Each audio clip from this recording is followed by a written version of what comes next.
அனைவருக்கும் வணக்கம். நான் உங்கள் கணேஷ்குமார். நமது கதை சேனலில் இன்று நாம் பார்க்க இருக்கும் தலைப்பு பட்டத்தின் பாடம். ஒரு கிராமத்தில் அரவிந்த் என்ற சிறுவன் வாழ்ந்து வந்தான். அவனுக்கு எப்பொழுதும் ஒரு பயம்.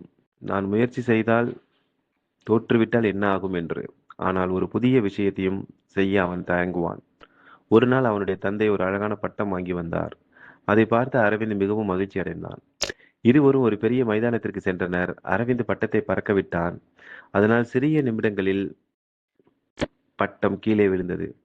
என்னால் முடியாது என்று வருத்தப்பட்டான். தந்தை புன்னகையுடன் மீண்டும் முயற்சி செய் என்றார். அவன் மீண்டும் பட்டத்தை பறக்க விட்டான். இந்த முறை பலமாக காற்று வீசியது. பட்டம் தள்ளாடியது. அரவிந்த் பயந்தான். அப்பா, காற்று பட்டத்தை கீழே தள்ளுகிறது என்றான். அப்போது தந்தை கூறினார், இல்லை மகனே, காற்று பட்டத்தை கீழே தள்ளவில்லை, அதுதான் மேலே தூக்குகிறது. அரவிந்திற்கு புரியவில்லை. தந்தை தொடர்ந்தார், பட்டம் காற்றுக்கு எதிராக பறக்கிறது. காற்று இல்லை என்றால் அது ஒருபோதும் உயராது. இந்த வார்த்தைகள் அரவிந்த் மனதில் பதிந்தன. சில நாட்களுக்கு பிறகு பள்ளியில் பேச்சு போட்டி நடந்தது. அரவிந்த் கலந்து கொள்ள ஆசை இருந்தது. ஆனால் பயமும் இருந்தது. அப்போது அவனுக்கு பட்டத்தின் நினைவு வந்தது. காற்று இல்லாமல் பட்டம் உயராது. சவால்கள் இல்லாமல் நானும் உயர முடியாது என்று நினைத்தான். தைரியமாக போட்டியில் கலந்து கொண்டான். மேடையில் பேசும்போது முதலில் அவன் குரல் நடுங்கியது. ஆனால் தொடர்ந்து பேசினான். போட்டி முடிந்தது. அவன் முதல் பரிசு பெறவில்லை. ஆனால் அனைவரும் அவன் தைரியத்தை பாராட்டினார்கள். அந்த நாள் அவன் ஒரு பெரிய விஷயத்தை கற்றுக்கொண்டான். வெற்றி என்பது பயம் இல்லாமல் இருப்பதல்ல, பயம் இருந்தாலும் முன்னேறுவதுதான் உண்மையான தைரியம்.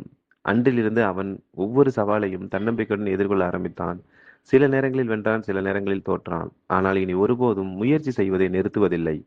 இறுதியில் அவன் பள்ளியில் சிறந்த மாணவர்களில் ஒருவனாக மாறியிருந்தான். இந்த கதையின் மூலம் நாம் கற்றுக்கொள்வது, பட்டம் காற்றுக்கு எதிராக பறப்பது போல மனிதன் சவால்களை எதிர்கொண்டால் தான் உயர முடியும். பிரச்சனைகள் உங்களை தடுக்க வருவதில்லை, உங்களை உயர்த்தத்தான் வருகின்றன.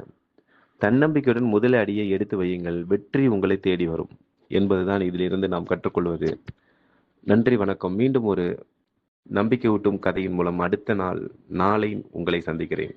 வணக்கம்.